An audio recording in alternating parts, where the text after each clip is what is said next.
बिस्मिल्लाहिर्रहमानिर्रहीम, अस्सलाम वालेकुम। आज के प्रोग्राम में हम खेलों में क्या सियासत हो रही है और सियासत के क्या खेल हैं, इन दोनों इश्यूज़ पर बात करेंगे। प्रोग्राम का बेशतर हिस्सा मुश्तमिल होगा हमारी गुफ्तगू पाकिस्तान के वज़ीर दाखिला जनाब शेख रशीद अहमद साहब से, जिन्होंने आज प्रेस कॉन्फ्रेंस की है वज़ीर इत्तलात के हमरा और बताया है कि न्यूजीलैंड के दौरे में और इस दौरे की मनसूखी के पीछे क्या क्या अवामिल कार फरमा थे, कब कब क्या क्या क्यों क्यों और कैसे कैसे हुआ, इस पर और सियासत से बात करेंगे उनसे।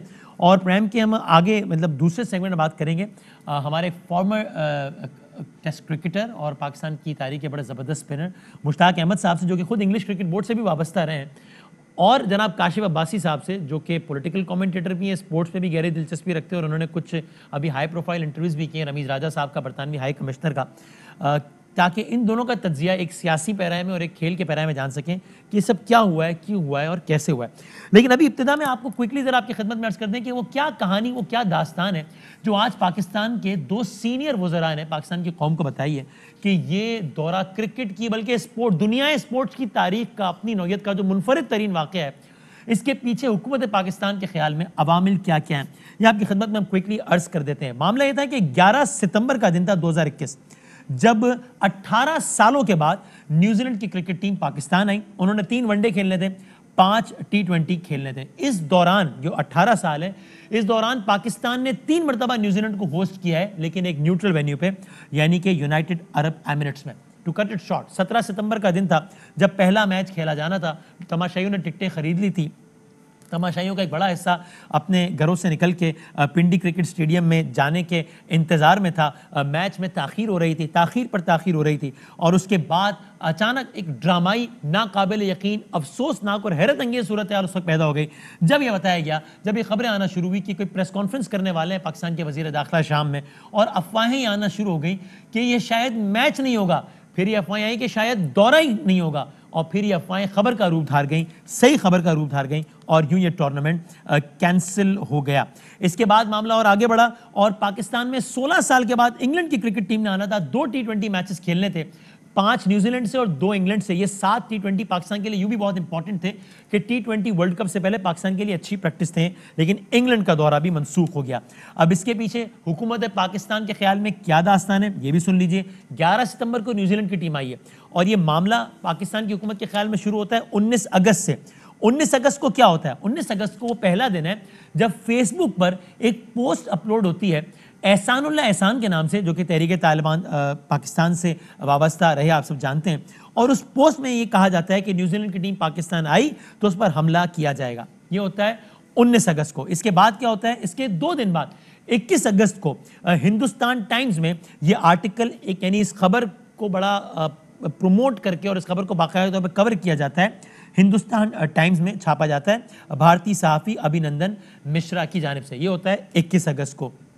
फिर इसके 3 दिन बाद क्या होता है? अभी टीम नहीं आई है, टीम तो 11 सितंबर को आई है। इसके 3 दिन बाद 24 अगस्त को क्या होता है कि न्यूजीलैंड के ओपनर बैट्समैन और कराची किंग्स के खिलाड़ी मार्टिन गप्टिल की बेगम को एक ईमेल मौसूल होती है और उस ईमेल में लिखा जाता है कि तुम्हारे मियाँ को, यानी कि मार्टिन गप्टिल को, जब वो पाकिस्तान का दौरा करेगा उसको मार दिया जाएगा, उसको कत्ल कर दिया जाएगा। ये ईमेल जो 24 अगस्त को आती है, ये 24 अगस्त को ही ये ईमेल अकाउंट जनरेट होता है और जनरेट होने के कुछ घंटों बाद इस अकाउंट से ये ईमेल हो जाती है, जो कि हमने अभी आपको बताई। और ये ईमेल होती किस आईडी से है? tehreek@protomail.com, यहाँ से ये ईमेल होती है। लेकिन अभी भी दौरा कैंसिल नहीं हुआ। 11 सितंबर को टीम आती है, 13 सितंबर को प्रैक्टिस सेशन होता है, 16 सितंबर तक प्रैक्टिस सेशन होता है, यानी कि मैच से एक दिन पहले भी प्रैक्टिस सेशन होता है, और फिर प्रैक्टिस सेशन वाले दिन के भी अगले दिन 17 सितंबर को ये दौरा कैंसिल हो जाता है। फिर उसके बाद भी ये सिलसिला ईमेल्स का नहीं रुकता। 18 सितंबर को इंटरपोल इस्लामाबाद को एक ईमेल के बारे में मुत्तला किया गया, जो कि आई हमजा आफरीदी 7899@gmail.com से, और इसमें क्या लिखा था? इसमें लिखा था, डियर न्यूजीलैंड टीम, पाकिस्तान जिंदाबाद, अल्लाह अकबर। ये ईमेल कहां से आई? और ये ईमेल सिर्फ इमेज खराब करने के लिए की जाती है। दौरा मनसूख तो उससे पहले हो चुका है, लेकिन उसके बाद ये ईमेल आती है और ये ईमेल आईडी बनाई जाती है उसी दिन, और बनाए जाने के 15 मिनट बाद इस आईडी से ये ईमेल कर दी जाती है। और हुकूमत पाकिस्तान के मुताबिक ये ईमेल आईडी भी भारत में बनाई गई, जिस डिवाइस से भेजी गई वो भारत में रजिस्टर्ड है, और इस डिवाइस पर मजीद 13 आईडीज़ हैं, और वो सारी की सारी आईडीज़ इंडियन और इंडियन फिल्मों के नामों पर हैं। ये सारे का सारा बैकग्राउंड है जो कि बताया है और पाकिस्तान की हुकूमत ने, और ये भी बताया है कि वेस्ट इंडीज़ की टीम को दिसंबर में आना है, लेकिन अभी से एहसानुल्लाह एहसान, ये वो प्रोनाउंसिएशन है जो इंडियंस यूज़ करते हैं आमतौर पे, एहसानुल्लाह एहसान के नाम से एक आईडी बना दी गई है और दौरा वेस्ट इंडीज़ पर उनके बोर्ड को भी एक थ्रेट अलर्ट जारी कर दिया गया है, एक ईमेल कर दी गई है। ये सारे का सारा मामला है। अब इसके पीछे कवाकिब क्या है, नजर क्या आ रहे हैं, क्या हुआ, क्यों हुआ, कैसे। एक ब्रेक के बाद मुश्ताक अहमद साहब और काशिफ भाई साहब, प्रोग्राम के आखिरी हिस्से में शेख रशीद अहमद साहब।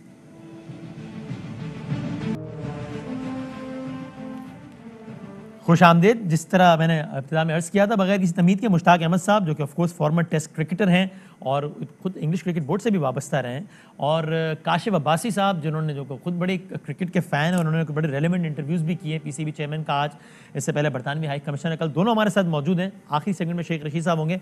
दोनों का बहुत बहुत शुक्रिया हमें वक्त देने का। काशिफ, एक तो ज़रा क्विकली पहले मैं अगर आपसे ये पूछ सकूँ, ये आज जो सारी दास्तान बताई है हमारे मिनिस्टर्स ने, यानी आपको ये लगता है, मैं एग्जैक्ट डिटेल में जाए बगैर, कि यानी ये कुछ इन्हीं लाइंस पे कोई माहौल है, कोई है जो कि दौरों की मनसूखी का सबब बना है, या कोई और मामला है?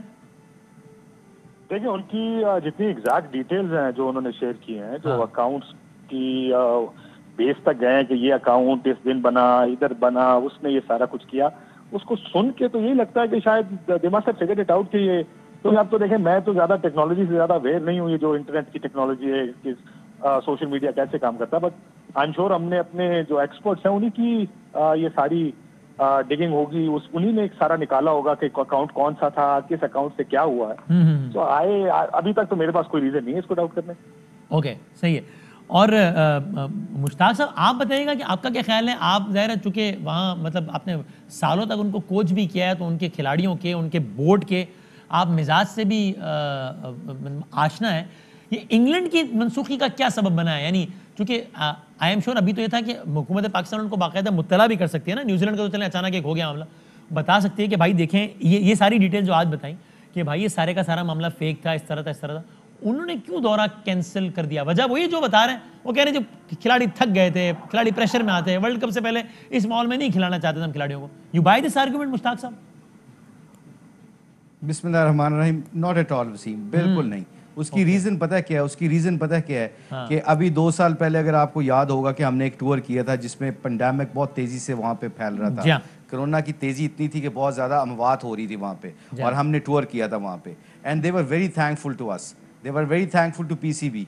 उन्होंने कहा कि जी पीसीबी वालों को बहुत शुक्रिया कि उन्होंने इस मौके के ऊपर आके हमारी क्रिकेट को 4 चांद लगा दिया, और जिसमें फाइनेंशियली भी उनको काफ़ी नुकसान था, जिसकी इस पाकिस्तान सीरीज़ की वजह से उनको वो भी रिकवरी मिली। इसके बावजूद वो जो आपको रिसेंटली देखा माइकल आर्थरटन वगैरह, और उन्होंने बहुत हाइप क्रिएट की, हमारी पॉजिटिव इमेज दिखाया, जो कि बड़ा राइटली सो।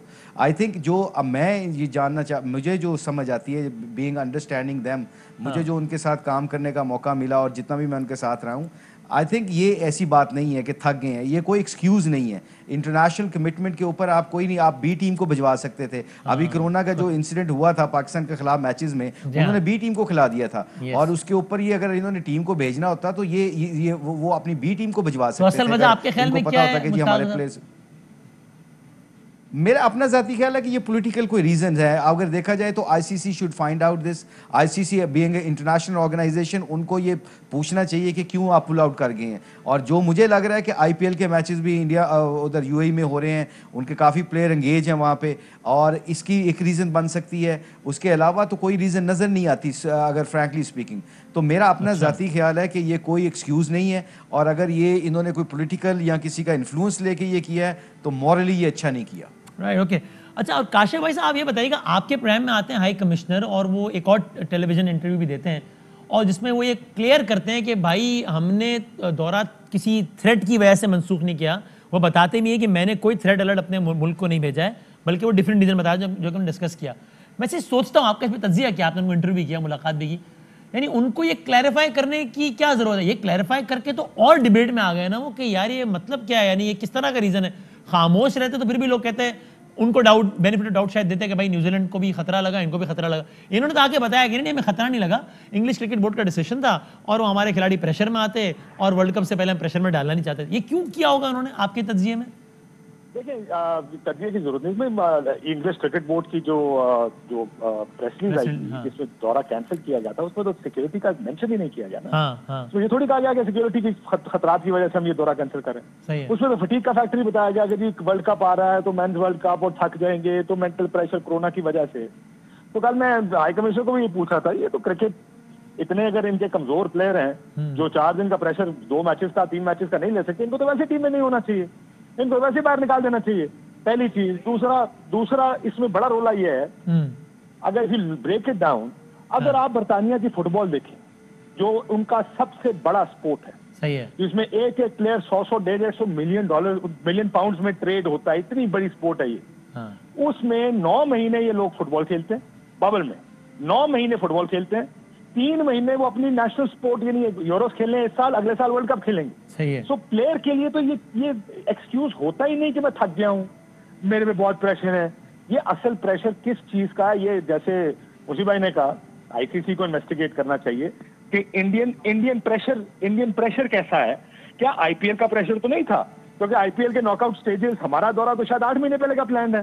तो आईपीएल के जो नॉकआउट स्टेज के मैचेस हैं, मुझे किसी ने पीसीबी में से ये बताया, तो उन्होंने कहा कि प्लेयर्स को ये बताया कहा गया, और बाय द वे ये स्टोरी भी है कि बरतानवी क्रिकेट बोर्ड ने प्लेयर से नहीं पूछा, कम से कम 3-4 प्लेयरों से उन्होंने पूछा। स्काई के रिपोर्टर से कह रहे हैं, रमीज राजा साहब ने आज प्रोग्राम में भी बताया, ये मुझे पीसीबी से किसी ने बताया कि प्लेयर से कंसल्ट करके नहीं किया गया। देखिए इंडिया का बोर्ड इस वक्त एक बड़ा ताकतवर बोर्ड है, वो अपनी आईपीएल को सोचते हैं, आईपीएल एक बड़ी एक फ्रेंचाइज है, बहुत पैसा है उसमें। ये इसके प्रेशर ही और है, इसका इस चीज से कोई लेना देना नहीं। तो मैं तो इस बात को मानने को तैयार ही नहीं। आपको याद होगा अभी पाकिस्तान इंग्लैंड के टूर पे था, first team was struck by covid, उन्होंने 2 दिन के अंदर अंदर नई टीम खरीदी जी। वो यंग प्लेयर्स जिनका आपने नाम भी कभी नहीं सुना, पता नहीं शायद 11 में से 9 खिलाड़ी पता नहीं पहले मैच, मतलब बड़े अजीब से स्टैटिस्टिक्स है, कितने खिलाड़ी पहली मर्तबा मैच खेल रहे थे। इस तरह का काम तो बड़ा आसान है, कोई इससे 12-14 कॉन्ट्रैक्ट में 40 प्लेयर है इंग्लैंड के पास, अगर टॉप टीम के 12-14 नहीं भी खेलते, हमने तो ये भी कहा कि दूसरी टीम भेज दें अपनी, जो आपके पास 40 कॉन्ट्रैक्टेड प्लेयर्स हैं, आप उनमें से कोई दूसरी टीम बनी, जिसका आपने कोविड के टाइम पे किया था, या भी किया जा सकता था। ये प्रॉब्लम्स और हैं, सियासत इसमें नजर आती है। एक बात याद रखिए, अगर वो चाहते तो वो बड़े सीधा कह देते सिक्योरिटी थ्रेट है। हाँ, एग्जैक्टली। इसका मतलब सिक्योरिटी थ्रेट नहीं है। अब आएंगे दूसरा थ्रेट क्या हो सकता, तो किसी का प्रेशर ही होगा जिसकी वजह से उन्होंने ये काम किया होगा।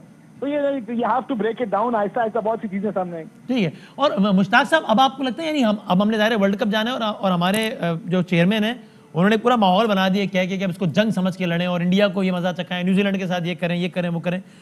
ये जो हमने जो अपनी टीम सेलेक्ट की है, आपके ख्याल में अब हमें इस नए मंजरनामे को देखते हुए कुछ इसमें तब्दीलियां करनी चाहिए? वो हम एक खास तारीख तक कर तो सकते हैं, या आपका ख्याल है वो मामला हो गया, अब इसको छोड़ें, मतलब इसी टीम को बैक करो और आगे चलें?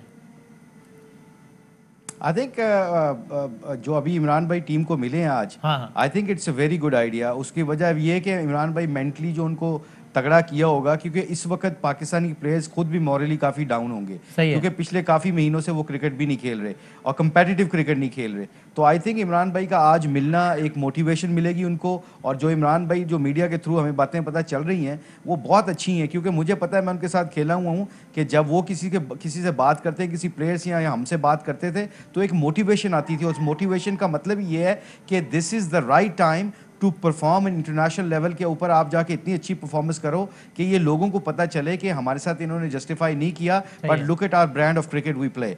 हम ये वो अच्छी क्रिकेट खेलेंगे, हम उनको न्यूजीलैंड को और इंडिया को और किसी भी टीम को, हम इंग्लैंड को जब हम हराएंगे तो सारी दुनिया को पता चल जाएगा कि ये पाकिस्तान के साथ ना इंसाफी करते हैं, क्योंकि ये क्रिकेट खेलने वाली नेशन है। और क्रिकेट को देखें, हमारा वसीम, हमारा ब्रांड है पूरा पाकिस्तान क्रिकेट टीम। हम जब भी इंग्लैंड में जाते हैं, न्यूजीलैंड, ऑस्ट्रेलिया में जाते थे, हम पूरे दुनिया के लोग उधर देखने आते थे हमें। उसकी वजह ये थी कि हमारी क्रिकेट को बहुत पसंद किया जाता है, हमारे फ्लेवर को बहुत पसंद किया जाता है, जिस तरह के हमारे लड़के खेलते हैं। तो आई थिंक ये इस वक्त हमारी टीम के ऊपर ये बहुत इंपॉर्टेंट है कि वो अच्छी कारकर्दगी दिखाएं। और इसके साथ साथ मैं एक बात बताऊंगा, जैसे रमीज भाई का स्टांस आ रहा है एज ए पीसीबी चेयरमैन, वो बहुत अच्छा आ रहा है। वो ही इज टॉकिंग टू पीपल, और इस वक्त कम्युनिकेशन बहुत जरूरी है। अगर हमने इस वक्त लोकल लोगों के साथ, for example local Asian cricket boards के साथ, लाइक श्रीलंका, बांग्लादेश, अफगानिस्तान, इनके साथ कम्युनिकेट करना है, साउथ अफ्रीका के साथ कम्युनिकेट करना है, क्योंकि they are also very hurt, क्योंकि आपको देखा कोरोना की वजह से वो इंग्लैंड ने वहां से भी टूर कैंसिल कर दिया था।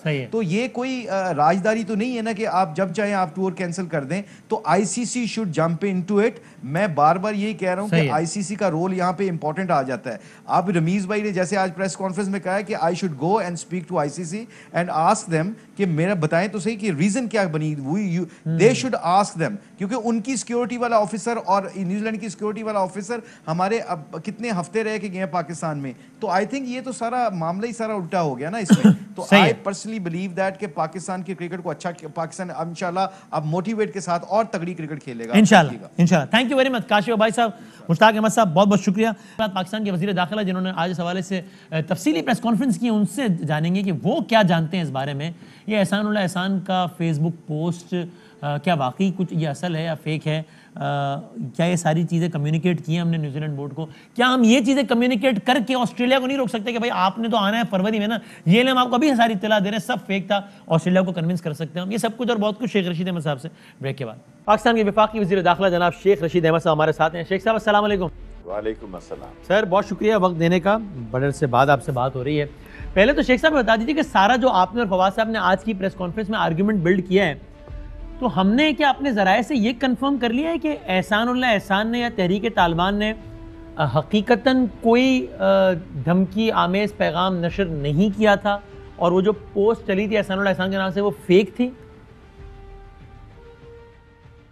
ये साबित हो गया है और आज इंटीरियर मिनिस्ट्री में सारे अदारों की मीटिंग थी और जिसमें ये साबित हुआ है, उनके पास प्रूफ थे कि ये फेक स्टेटमेंट थी और उसके नाम को इस्तेमाल किया गया और उनको एहसान के स्पेलिंग भी वही थे जिस तरह इंडिया में जो एहसान करके इस्तेमाल किया जाता है। हाँ, सो आज की जितनी फवाद साहब ने डॉक्यूमेंटेशन दी है वो टोटली काउंटर चेक होकर इंटीरियर मिनिस्ट्री से गई है। ओके, ये तहरीक लब्बैक पाकिस्तान, शेख साहब ये तो बड़ा एक हमारा डोमेस्टिक फिनोमिना है ना, एक ऐसी चीज़ है जिसका सारे का सारा ताल्लुक पाकिस्तान के अंदरूनी हवालों से। ये इसका इस सब से जब रब्त जुड़ा तो आपको हैरत? अंदरूनी मामलात में देखिए, अब अफगानिस्तान को 22 दिन हुए हैं, 31 तारीख को उन्होंने इख्तियार छोड़ा है। सही है। अब 22 दिन में लोग उनसे चाहते हैं कि सारे मसले जो है 22 साल लड़ाई हुई, 40 साल लड़ाई हुई, वरना अगर तारीख देखें तो सिखों से भी लड़ रहे हैं, वो ब्रिटिश से भी लड़ रहे हैं। तो एक नया अफगानिस्तान जो आबाद होने जा रहा है उसके नाम से ये इंडिया जो है उसमें उसको बहुत ही तकलीफ में है। उसका आलम देखा ना जाए वाली बात है कि वो परेशानियों के आलम में है कि उनका सारा बेड़ा ही डूब गया। उनकी सारी फ्यूचर की, पाकिस्तान की तबाही और नुकसान करने की जितनी प्लानिंग थी वो पाकिस्तान की अदारों ने और असास अदारों ने उसको तबाह बर्बाद करके रख दिया। सही, ये तो आपने अफगानिस्तान के तनाजुर में बिल्कुल सही, लेकिन मैं जानना चाह रहा था कि तहरीक लब्बैक पाकिस्तान का इस सारे मामले से लेना देना क्या है और कैसे है? फेक वो बताया गया ना, ये सारे नाम यूज किए गए, ये सारे नाम यूज किए गए हैं और हकीकत से उनका तल्लक नहीं है। इसके सारे पीछे इंडिया का हाइब्रिड वॉर का जो पूरा एक सेटअप है वो काम कर रहा है, जिसको आज इंटीरियर मिनिस्ट्री ने और इंफॉर्मेशन मिनिस्ट्री ने एक्सपोज किया। ठीक है, क्योंकि इससे पहले जब एक प्रेस कॉन्फ्रेंस इस तरह की हुई थी तो उसमें भी कि जनाब इंडिया से तहरीक लब्बैक ने एक ट्रेंड यहाँ से शुरू किया, वो इंडिया से आगे प्रमोट हुआ। तो रियासत की सतह पे ऐसी कोई सोच तो नहीं पाई जाती या पाई जाती है कि इस ऑर्गेनाइजेशन का, तहरीक लब्बैक का कोई ना कोई कनेक्शन पाकिस्तान से बाहर एग्जिस्ट करता है? देखें, उनकी उन दिनों जो सोशल मीडिया में उनके मैसेजेस आए वो सिंगापुर से, इंडिया से, साउथ कोरिया से, दुनिया के हर मुल्क से आए और जहाँ जहाँ इंडिया का, लेकिन हम ये नहीं कह सकते कि हम मौजूदा तहरीक लब्बैक पे ये इल्ज़ाम देते हैं, लेकिन हमने हज़ारों की तादाद में उनके जो मैसेजेस थे उनको काउंटर किया और उनको रोका। ठीक है, तो अब लेकिन हमारे पास जब ये सारी क्रेडिबल इंफॉर्मेशन थी तो हम न्यूजीलैंड को या फिर इंग्लैंड को ही चले। न्यूजीलैंड तो उस वक्त वो तो रातों रात बस चले जाने पे बजित थे। अब तो ये सारी इन्फॉर्मेशन आ गई तो हम इंग्लैंड से शेयर करके उनको कन्विंस क्यों ना कर पाया कि भाई देखिए ये सारे का सारा ये सबूत है, सब फेक था, सब ढकोसला था, आप तो आइए। मेरी अभी बात हुई है दोपहर को सरेरा ब्रिटिश एम्बेसडर से, उसने कहा कि हमारी तरफ से तो कोई मसला नहीं है, हम तो क्रिकेट, मैंने तो उसको ग्वादर में देखा है क्रिकेट खेलते हुए, ब्रिटिश एम्बेसडर को, मैं वहाँ मौजूद था। और वो ग्वादर गए हुए थे उस दुनिया की ग्राउंड को जो शोहरत मिली सारी दुनिया में, मीडिया में। उसने मुझे आज कहा कि हमारी तरफ से तो कोई बात नहीं है, इंग्लैंड क्रिकेट बोर्ड ने सब कुछ किया, वो तो बिल्कुल क्लियर हेडेड था और क्लियर हैंड था कि भाई हमारी तरफ से कोई इस किस्म की बात नहीं। हाँ, उनका बड़ा दिलचस्प बयान सामने आया है। उन्होंने यही कहा कि जनाब हमने तो कोई थ्रेट एडवाइजरी भी जारी नहीं की अपने प्लेयर्स के लिए, आम लोगों के लिए, लेकिन हमारे खिलाड़ियों ने न्यूजीलैंड के जाने के बाद ये महसूस किया कि वो बड़े दबाव में आ जाएंगे अगर इन हालात में पाकिस्तान खेले। और देखें ना, आगे वर्ल्ड कप है तो वर्ल्ड कप से पहले हम खिलाड़ियों को दबाव में लाना नहीं चाहते। ये उनकी मंतिक ये थी इस पर। देखिए, कहने के लिए तो वो कुछ भी कह सकते हैं कि कोविड का था और फिर दबाव था, और जाहिर है मीडिया को उन्होंने कुछ ना कुछ तो कहना है कि कोई वजह तो बतानी है, लेकिन उन्होंने ये नहीं कहा कि उनको कोई थ्रेट थी या कुछ था। आज मेरी बराह रास्त बात हुई है पीएम सेक्रेटेरिएट में अब ब्रिटिश एम्बेसडर से, वो तो बिल्कुल क्लियर था कि हमारी तरफ से कोई बात नहीं है, ये इंग्लैंड क्रिकेट बोर्ड ने जो किया उसने किया। सही।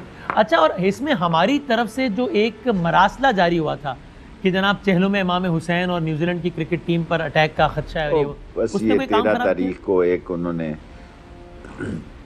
कोई ख़राब नहीं किया। ऐसे दिन में 2 आज भी मुझे दिया कि आपकी लाइफ को थ्रेट है, और 4 दिन पहले ये बस हाजिरी करते हैं। आज हमने बैन कर दिया इंटीरियर मिनिस्टर ने कि कोई इस किस्म की एडवाइजरी जो है हमारे नोटिस में लाए बगैर नहीं जारी किया जाएगी। ये नीचे से डीएसपी साहब बैठ के और अपनी कार्रवाई पूरी कर देते हैं। हाँ, क्योंकि हम कोई हकीकत और हैसियत नहीं है। हमारे यहाँ काम किस तरह चलता है तो हमें पता है, लेकिन जाहिर है बाहर वालों को तो सोचेंगे ना कि यार इनकी अपनी पुलिस कह रही है कि हमारी टीम में हमले का खतरा है ना। तो ये बस इत्तेफाक करते हैं, बस फारग बैठे हुए लोग यही काम करते हैं दिन को। लेकिन इस पर्टिकुलर केस में आपके ख्याल में इस मरासले ने काम खराब नहीं किया या किया है? नहीं किया। उनके जाने के बाद ये मरासला निकला और वो यहाँ मौजूद थे, मेरा मतलब है वो यहाँ प्रैक्टिस कर रहे थे। उनकी फ़ौज इतनी नहीं है जितनी फ़ौज हमने उनकी ड्यूटी पे लगा दी। टोटल न्यूजीलैंड की फ़ौज से ज़्यादा हमने फ़ौज को सिक्योरिटी पे लगाया, हेलीकॉप्टर विजिलेंस दी, और उस होटल में और भी बड़े अहम ठहरे हुए थे लोग। एक क्रिकेट टीम ही तो नहीं थी, बहुत सारी हाईएस्ट प्रोफाइल की जो पर्सनैलिटीज़ वहाँ ठहरी हुई हैं। ये तो ऐसे ही उन्होंने एक बहाना बनाया कि ज़हनी तौर पर एक प्लान है कि हमारा जो इमेज बेहतर हो रहा है उसको दोबारा ख़राब किया जाए। लोग अफ़गानिस्तान में खून रेजी नहीं हुई, लोगों को मायूसी हुई, पाकिस्तान में कोई महाजर नहीं आया, लोगों को मायूसी नहीं हुई। जब मायूसी हुई और जब हम दुनिया के लोग हमसे इंटीरियर मिनिस्ट्री में मिलने आते हैं, हम उन कहते हैं कि हमने कोई महाजर कैंप नहीं पाया, तो वो माथे को पकड़ते हैं कि there is no refugee camp. हम कहते हैं भी नहीं, कोई नहीं है। अफ़गानिस्तान जाने वाले लोग पाकिस्तान से ज़्यादा हैं, अफ़गानिस्तान से आने वाले कम है। अब तो स्टूडेंट भी आना जाना शुरू हो गए हैं दोनों तरफ। हाँ, ये ठीक है। अफगानिस्तान का पूरा एक नक्शा जो खुद पाकिस्तान भी जिसका खतरा जाहिर कर रहा था, और दुनिया को तो बड़ी उम्मीदें नहीं, बहुत सारे ममालिकों के बड़ा बेड़ा गर्क होगा, उनमें से कुछ भी नहीं हुआ अल्हम्दुलिल्लाह। लेकिन ये बताएं कि यानी आपके ख्याल में शेख साहब, या आपकी इन्फॉर्मेशन के मुताबिक ये जो ममालिक हैं जिनकी टीमें अब नहीं आई हैं या नहीं आएंगी, ये ममालिक इस प्लान का हिस्सा है जिसका आपने तस्करा किया, या ये ममालिक अनजाने में भारतीय प्लान का और पाकिस्तान के दुश्मनों के प्लान का हिस्सा बन गए? पता नहीं साहब, क्रिकेट इनकी खेल है, हम इनके परस्तार बने हुए हैं। हमारे मुल्क का प्राइम मिनिस्टर वर्ल्ड कप को जीतने वालों में शामिल था। मैं उस वक्त स्पोर्ट्स मिनिस्टर था जब इमरान खान साहब ने वर्ल्ड कप जीता। हाँ। अब हमारा इमेज जो है वो ये चाहते थे नथी हो जाए अफगानिस्तान के साथ कि हम ये एक ही किस्म के हालात हैं और माहौल है। उसके लिए देखें, दुनिया क्रिकेट के शायकीन है, मीडिया ने इसको बहुत प्रोजेक्शन दी। हमारे मीडिया में अभी तक आप देखें, न्यूजीलैंड कोई डिस्कस कर रहे हैं, वो घरों में जाके रेस्ट मार रहे हैं और अपने कामों में लगे हुए हैं, लेकिन हम एक ही काम के पीछे गए हैं, उसी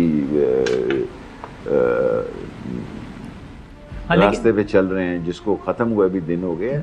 अब हम इसको ख़त्म, मैंने आज मीटिंग में ये बात की है कि अब हमें इसे भूलना चाहिए, कौम को आगे लेके जाना चाहिए। और ये कोई इतना बड़ा कौम ऐसा नहीं है कि रावलपिंडी में लोगों ने दोपहर का खाना ना खाया हो कि न्यूजीलैंड की टीम चली गई है, ठीक है भाई, हमने कोशिश की, उनको उनके सारे नखरे बर्दाश्त किए, उनके नए नखरे, लाइक्स एंड डिसलाइक्स आने पर भी किए। जब उन्होंने जाने का फ़ैसला कर दिया तो हमने कोई इस किस्म का इजहार नहीं किया नाराज़गी का जैसा कि ज़माने में किसी ज़माने में रशियन के साथ किया गया था। हमने उनको बड़े पुरतकाब तक बड़े मोहब्बतों के साथ रुखसत किया। ठीक है भाई, ये आपका फैसला है, ठीक नहीं। हाँ, लेकिन ज़ाहिर है इसकी खबरियत इस उन्वान से तो है ना कि कोई टीम 18 साल बाद आ रही है। ऑस्ट्रेलिया 1998 के बाद आ रही थी, अभी न्यूजीलैंड जो है वो इससे पहले 2003 में आई थी, इंग्लैंड इससे पहले 2005 में आई थी। तो ज़ाहिर है एक बड़ी एक्साइटमेंट का एक लेवल था, और जब वो चले गए तो ज़ाहिर है इसकी एक खबरियत तो बनी। आप कह रहे हैं ये चाहते थे हमारा इमेज ख़राब होना, तो यहाँ ये से मुराद क्या है आपकी? कौन चाहता था पाकिस्तान का इमेज अफगानिस्तान के साथ नत्थी हो जाए? बहुत सारे लोग, बुनियादी तौर पे तो उसमें इंडिया का ही रोल है। और ये जो I5 का नाम दे रहे हैं, पाकिस्तान की इंटेलिजेंस से ज़्यादा वो समझदार और चालाक है। हमने अपने मुल्क में एक टीम को बुलाया और खुदा न खास्ता उसकी सिक्योरिटी हमारे लिए ज़िंदगी और मौत का सबब थी। हम कुछ उनको हो जाता तो हम दुनिया में मुंह दिखाने के काबिल ना रहते, लेकिन हमारी सिक्योरिटी ज़बरदस्त थी। और वो ख़ुद हर प्लेयर कह रहा है कि बहुत ज़बरदस्त थी, सारी दुनिया के क्रिकेटर कह रहे हैं ज़बरदस्त थी, लेकिन फ़ैसला तो बिल आखिर उन्हें ही करना था। सही है। हमने तो उनको कहा हम ग्राउंड खाली करा देते हैं, उन्हें कहा नहीं, ग्राउंड का मसला नहीं है, ग्राउंड से बाहर निकलते वक्त हमसे शरारत हो सकती है। हाँ जी हाँ, जिस तरह आज जो प्रेस कॉन्फ्रेंस में बताया कि जनाब कोई होटल के अंदर भी कुछ हो सकता है तो होटल के बाहर भी कुछ हो सकता है, और ये सारी बातें। लेकिन अब हम कोशिश करेंगे कि ये सारी इन्फॉर्मेशन अगला अब हाई प्रोफाइल टूर ऑस्ट्रेलिया का लगा हुआ है ना, वो भी 3-4 महीने है भी उसमें, उनके साथ शेयर करके उनको कन्विंस करने की कोशिश करेंगे कि भाई देखिए ख्याल पे उसमें भी अब कोई जान रह गई। ना ही समझे। मैं पॉलिटिकली देखता हूँ, मैं कोई क्रिकेट बोर्ड का मेंबर नहीं हूँ, ना मेरा क्रिकेट बोर्ड किसी से राब्ता है, लेकिन जब दो बड़ी टीमें फैसला कर दी जाएं तो तीसरी टीम जो है वो भी उन्हीं के नक्शे कदम पे चलेगी। तो हमें ज़हनी तौर पर तैयार रहना चाहिए, कौम को फर्स्ट हैंड इंफॉर्मेशन देनी चाहिए कि अगर दो टीमें नहीं आई तो तीसरी टीम का भी यही सोच होगी। सिर्फ ये 8-10 दिन और लगाएंगे ताकि आपके प्रोग्राम क्रिकेट पे होते रहे। अब हम यानी अब पाकिस्तान सुपर लीग ही होगा अब पाकिस्तान में। फिलहाल हम इंटरनेशनल क्रिकेट ये वाली टीमें तो फिलहाल ज़रा मुश्किल ही समझें। अब ज़रा इससे रिलेटेड वैसे बराह रास्त ताल्लुक़ नहीं, इसके लिए बता दें कि ये जो तालिबान के हवाले से चूँकि आज बात बहुत की, तो ये रियासती सतह पर डिस्कस हुआ है तहरीक तालिबान पाकिस्तान को माफ़ी देने का कुछ हवालों से, क्योंकि सदर पाकिस्तान ने भी एक इंटरव्यू में कहा, फिर वज़ीर ख़ारजा ने भी कहा कि हम बात हो सकती है, उन्होंने जवाब भी दे दिया। तो ये क्या डिस्कस हुआ है किसी सतह पर, सोच है रियासत में? देखिए, सदर साहब का भी मैं जवाब नहीं दे सकता और वजारत ख़ारजा का भी नहीं दे सकता। हमारे पास उनके 350 से लेके 550 लोग हमारे यहाँ वारदातों में बेसिकली 320-21 हैं या 500-550 होंगे, उनको तो माफ़ नहीं किया जाएगा और उनको किसी सूरत में माफ़ नहीं किया जाएगा। बाकी अगर कोई तालिबान चले गए हैं, इसके बारे में बहस हुई है, मैं आपके प्रोग्राम में ये कहना चाहता हूँ कोई फ़ैसला नहीं हुआ। अच्छा, असल मसला ये है कि हमें ख़बर देने का बड़ा शौक़ होता है कि हम जल्दी ख़बर दें। सो मैं एज ए कम अब बातें करता हूँ और ज़्यादा काम पे यकीन रखता हूँ। कोई टीटीपी के बारे में फ़ैसला नहीं हुआ कि उनको माफ़ी दे रहे हैं नहीं दे रहे हैं। उनके जो केसेस में मतलूब लोग नहीं हैं उनको देखें ना, वहाँ दाइश है, वहाँ टीटीपी है, वहाँ अलकायदा है, वहाँ और ऑर्गेनाइजेशंस हैं। हाँ। सो अब ये फैसला हायर सतह पे हफ्ते 10 दिन में होगा कि इसका क्या करना है। अभी तक कोई फैसला, अभी तक रियासती सतह पे टीटीपी की माफ़ी के हवाले से कोई फैसला नहीं हुआ। बिल्कुल ठीक है। और ये हमने जिस एहसान की आज बात की है, इसका कुछ हमें कुछ पता लगा है, क्योंकि ज़ाहिर हमारी हिरासत में ही था और फिर भाग गया, तो मतलब इसके वेयर अबाउट्स का हमें कुछ है अंदाज़ा? कि ये पुराना केस है, उस वक्त मैं वज़ीर दाखिला नहीं था, लेकिन ये हुआ ऐसे ही है जैसा आप कह रहे हैं, लेकिन मेरे पास इसकी कोई रिपोर्ट नहीं।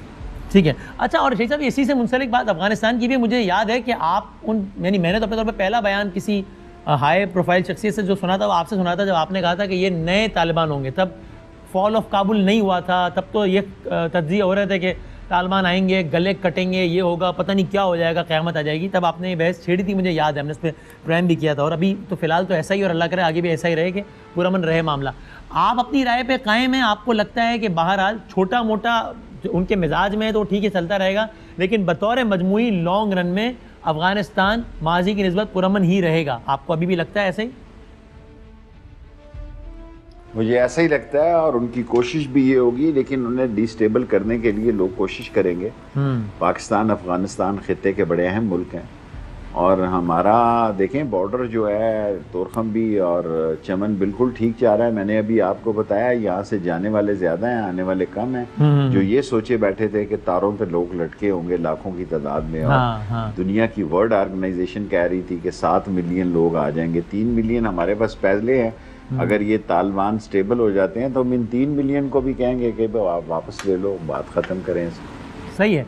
देखिए शेख साहब, इस खित्ते में अमन का मतलब है कि ज़ाहिर है Pakistan, China, Russia, Iran, Afghanistan, ये एक नई सब बंदी होना। इस खित्ते में अमन का मतलब है बेल्ट रोड इनिशिएटिव, सीपैक पे काम का आगे बढ़ना। और ये कोई राज नहीं है कि ज़ाहिर है अमेरिका और चाइना की जो खलिश है, तो अमेरिका को इस खित्ते में अमन नहीं बल्कि कंट्रोल्ड केओस ही सूट करता है। आप इस राय से मुत्तफिक हैं? कैसे ही है? देखें, अमेरिकन और चाइना की टेंशन बढ़ती जा रही है। पिछले दिनों उन्होंने 70 मिनट बात की है, शिपोंग ने और बाइडन ने, और इस खित्ते में अभी देखें, लेकिन उनके लिए भी मसाइल है। फ्रांस ने अपने एम्बेसडर वापस कराया है, ऑस्ट्रेलिया से भी और अमेरिका से भी। और हमारी जो जोग्राफियाई पोजीशन है, हम जिस चर्चिल पोस्ट पर बैठे हैं, वो दुनिया को खटकती है। हम दुनिया की सबसे बड़ी इस्लामिक एटॉमिक फोर्स हैं। सो हमारी स्टेबिलिटी जो है वो आलम इस्लाम की स्टेबिलिटी है। और वो कोई ये सोचे ना कि हम लीबिया हैं या इराक हैं या यमन हैं या सीरिया के हालात हैं। हम अपनी जानों के नजराने दे के अपने हालात को ठीक किए हुए हैं, नॉर्मल है। आपको इंटरव्यू दे रहा हूँ एज ए इंटीरियर मिनिस्टर कि तमाम बॉर्डर कूल है। मैं सियाचिन ग्लेशियर के 22,000 दुनिया के सबसे बड़े बैटल फील्ड पे गया और वहाँ मैंने सिगार लगा के पिया, पीस था। सही। हाँ, और वो स्पिन बोल्डर हो या तोरखम हो, वहाँ पे भी शुक्र अल्लाह का कि हालात बेहतर हैं वो। अच्छा, ये तो प्राइम मिनिस्टर ने क्लियर कर दिया कि पाकिस्तान जो है वो इनफरादी तौर पे फैसला नहीं करेगा तालिबान को तस्लीम करने का, बल्कि खित्ते के कई ममालिक एक साथ ये फैसला करेंगे, जो करीब के जो ममालिक के जो बॉर्डरिंग नेशंस हैं। आपको क्या लगता है कि ये तस्लीम होने वाला काम अगले कुछ माह में होने जा रहा है? आपके ख्याल में सालों वाला मामला है? देखिए, अभी दिन ही 22 हुए हैं। लोग कहते हैं अफगानिस्तान स्कैंडिनेविया बन जाए, जहाँ के जानवरों के भी हकूक हैं। ठीक हो जाएगा अल्टीमेटली। आप देखें, पॉजिटिव सोच है रशिया की भी, चीन की भी, ईरान की भी, उज़्बेक की भी। ताजिक के मसले हैं क्योंकि उसका बॉर्डर लगता है कई 100 किलोमीटर वहाँ पंजशेर के साथ और दूसरे इलाकों में। वो भी इमरान खान ने कहा कि हम इनसे कोशिश करते हैं, हम मजबूर नहीं इनको कर सकते। 40 साल की लड़ाई लड़के आ रहे हैं। सही है। और सुपर पावर से लड़ाई लड़के आ रहे हैं। दुनिया के मोस्ट मॉडर्न वेपन से, और इतने बड़े बम जो दुनिया के मदर ऑफ द बम उन्होंने सहे हैं। और उन्होंने बहैसियत कौम अपने आप को तो मनवाया है। अगर वो अमन कायम कर लेते हैं और दुनिया के एजेंडे पर पूरा उतरते हैं तो अफगानिस्तान तरक्की करने वाले मुल्कों में होगा। यानी आपको लगता है ना कि आने वाले दिनों में ये जो इस खित्ते के ममालिक का तो छोड़ दीजिए, लेकिन ये अमेरिका या बरतानिया या इस तरह के जो ममालिक हैं, इनके भी तालिबान से ताल्लुकात अगर बहुत आइडियल नहीं होंगे तो बहरहाल कोई लड़ाई भी नहीं होगी? ये आपको लगता है? देखिए, कोई फ्री फील्ड नहीं देगा सब लोगों को। वो भी किसी ना किसी सूरत में राब्ते में रहेंगे। देखें, वो बैठा कहाँ पे, आप देखें ना, पाकिस्तान का जोग्राफियाई नक्शा देखें, 2 सुपर पावर के साथ हैं। अगर चीन वहाँ से ताजिकिस्तान तक डायरेक्ट पहुँच जाता है वाखान के रास्ते, तो उनका क्या रह जाता है? और चीन वहाँ इन्वेस्ट करेगा, बेपनाह इन्वेस्ट करेगा। अगर वो $400 बिलियन ईरान को दे सकता है तो वक्त आने पे अफगानिस्तान को भी दे सकता है। लेकिन सारे मुल्क सोचो बचार में मसरूफ़ हैं और मिल बैठ के ही, जो इमरान खान ने कहा है वो बिल्कुल दुरुस्त है, मिल बैठ के फैसला होना चाहिए। और इंडिया क्या करेगा जिसकी सारी वो क्या कहते हैं, सारा बेड़ा ही गर्क हो गया, जिन्होंने वहाँ पे पता नहीं 3 बिलियन इंडिया पीटेगा। वहाँ क्रिकेट स्टेडियम बनाया, मोटरवेज बनाए, हाईवेज बनाए, इंस्टीट्यूट जो है, इंडिया जो है वो गंगा जमुना में नहाएगा जाके कि भाई कोई सारी जो उसको सियासी गलाजत से गुजरना पड़ा है और जो उसके 66 ट्रेनिंग कैंप थे और कौंसलेट थे, वो सारे निस्त व नाबूद हो गए। और वो जो बड़े लंबे ख्वाब देख रहा था, वो उल्टे पड़ गए। और ऐसे उल्टे पड़े हैं कि उसको इंडिया को, खुद इंडिया के अंदर इन चीज़ों से के जवाब देने पड़ रहे हैं। देखें, बाइडेन और इंडिया में अफगानिस्तान इशू टॉप इशू है। आप इंडिया का कोई चैनल उठाएं, वहाँ या शेख रशीद है या तालिबान है। मैंने क्या किया है? न 3 में न 13 में। सही, हाँ, लेकिन वो जाहिर है उन्होंने जितना वहाँ काम किया था और उसके बाद सारे का सारे उल्टा हो गया मामला, तो उनका वो रोना बनता भी, समझ में भी आता है। अच्छा, और हम जाते जाते ज़रा पाकिस्तान की पॉलिटिक्स के बाद आखिरी कमेंट करते करते ये तो बता दें, ये इलेक्शन कमीशन ऑफ पाकिस्तान में कहाँ पड़ गए हैं शेख साहब? ये सारे ही, एक तो होता है इख्तिलाफ होना, वो ठीक है, सबकी अपनी राय हो सकती है, लेकिन पड़ ही गए हैं सारे। कोई कह रहा है तुम नवाज शरीफ के जेब की घड़ी हो, आपका डायलॉग था अलग है, तो याद आ रहा है मुझे। कोई कह रहा है तुम एजेंट हो, कोई कह रहा उसने मुझे कहा कि मेरा डायलॉग है। अच्छा, तो स्वाति ने आज मुझे कहा ये। अच्छा, कल जब वो कह रहे थे मुझे याद आया कि ये तो आपका पुराना डायलॉग है। तो लेकिन ये गवर्नमेंट को किसी भी इदारे से लड़ाई तो सूट नहीं करती, आप इख्तिलाफ करें, लेकिन वो जी उसको बिल्कुल ही पड़ जाना, सारे मिनिस्टर पड़ गए हैं, ये कोई अक्लमंदाना फेल है क्या, दानिशमंदी है क्या ये? देखिए, कमेटी बन गई अपोजिशन की और हुकूमत की, ये बड़ी पॉजिटिव बात है। और अगर इस इमरान खान कमिटेड है, वो बिल आएगा और वो चाहता है कि इंतखाबी इस्लाहात हों और फेयर इलेक्शन हो, और इसके लिए अगर अपोजिशन और हुकूमत किसी एक जगह मिल बैठती है और ख़ुद इमरान खान ने कहा आएँ बैठें हमारे साथ बात करें, और ओवरसीज़ वोट जो इमरान खान का सबसे बड़ा वोट बैंक है, 70-80 लाख वोट है, और घबराते ही ये मशीन से ज़्यादा ओवरसीज़ वोटों की रजिस्ट्रेशन से है, वो तो होके रहेगी जी, उसको तो कोई नहीं रोक सकता। लेकिन इलेक्ट्रॉनिक वोटिंग मशीन पे आपको लगता है हुकूमत और अपोजिशन, चाहे उसका फिर नाम कोई भी हो, वो मशीन की सूरत तब्दील हो जाए जो भी, लेकिन ये टेक्नोलॉजी से करीब तक अगला इलेक्शन, इस पर आपको लगता है हुकूमत और अपोजिशन का इत्तेफाक हो पाएगा? ये नहीं मैं कह सकता। इमरान खान 1.5 साल से इस पे ही काम कर रहा है, हर कैबिनेट का पहला घंटा इस पे सर्फ होता है। हाँ। और जो मुतलका वजीर हैं उनसे वो पूछते हैं इमरान खान साहब, 45 मिनट तो कम से कम इसी पे लगते हैं कि जी मशीन कहाँ पहुंची। हाँ। अच्छा, और ये नैब चेयरमैन के हवाले से क्या इरादे हैं? तोसी का है कोई प्रोग्राम? मैंने फ़रोग को सुना है, वो कह रहा था कि शहबाज से हमें मशवरा लेने की ज़रूरत नहीं है, मशावरत, क्योंकि वो खुद केसेस में इन्वॉल्व है। और गालिब इम्कान यही है मेरे नज़दीक कि शायद मौजूदा चेयरमैन को ही एक्सटेंशन मिल जाए। ये मेरा इम्कान है, कोई मेरे पास खबर नहीं है, कंफर्मेशन नहीं। ठीक है, ओके। और ये आपने अपने दोस्त हमारे भाई फवाद चौधरी साहब को आपने, खैर अभी तो आज के लिए मामला शुक्र है ठंडा हो गया है, लेकिन क्योंकि आपका मीडिया से बड़ा गहरा ताल्लुक रहा है, वजारत इत्तलात में भी आप रहे हैं, आप वजारत इत्तलात की मजबूरियाँ भी डिस्कस करते रहे कि हमारा सरकारी सच बोलना पड़ता है, जो कि बड़ा मुश्किल हो जाता है। लेकिन यहाँ आपने फवाद को ये समझाया कि क्या है, वो मीडिया से एक पंगा ले लिया है, रेगुलेट तो हर चीज़ को होना चाहिए, लेकिन ये सारा ठीक है। अब तो बातचीत चल रही है, कंसल्टेशन हो रही है, फवाद ठीक, मामला ठीक हो रहे हैं, लाइन और लाइन पर आ गए, ठीक हो गया सही, मैंने के बेहतरी की तरफ मेरा ख्याल है बेहतरी की तरफ जा रहे हैं। दोनों तरफ आग जो लगी हुई थी, हाँ, वो ठंडी पड़ रही है और बेहतरी की, मैं पुरुमीद हूँ कि बेहतर हालात हो, पानी डाला गया उसमें, ठीक है। और ये 100% पुरुमीद हूँ कि फवाद इसको ठीक कर लेगा। ओके। और वो अच्छा शेख साहब, उनके भाई को ही वो स्पेशल प्रोसिक्यूटर नैब पिंडी लगा दिया, मतलब अगर आप लोग अपोजिशन में होते और सलाहितें होंगे, फवाद का भाई सबका भाई। अच्छा सही है। लेकिन ये कैंटोनमेंट के नताइज आपके लिए परेशान को नहीं है? पिंडी कैंटोनमेंट से पीटीआई ना जीते तो शेख साहब ये तो मतलब इसके तो बड़े मानी हैं। देखिए, मेरे नीचे तो इस हल्के में कोई कैंटोनमेंट नहीं है जी जी, लेकिन पीटीआई का एक प्रॉब्लम ये भी है कि जिसको टिकट नहीं मिलता वो बैठता नहीं है टिकट होल्डर के हक में। हाँ। और अगर आज़ाद मेंबरों के आप बोर्ड देखें और वो पीटीआई के कैंडिडेटों के देखें तो कोई इतना बुरा रिजल्ट नहीं है पिंडी की हद तक। लाहौर मैंने स्टडी नहीं किया और कराची तो ठीक था, लाहौर का मैंने नहीं देखा। पिंडी के बारे में ये आपको कहता हूँ, और मैंने खुद सैफुल्लाह नियाजी से बात की थी कि यार ये जो लोग, मैंने कश्मीर का एक इलेक्शन लड़ा है, हाँ, जिन लोगों को टिकट नहीं मिला सारों ने मुखालफत की, ये हाँ, क्या बात है यार। वो हाँ, बड़ी मुश्किल से जीता हमने कश्मीर का इलेक्शन।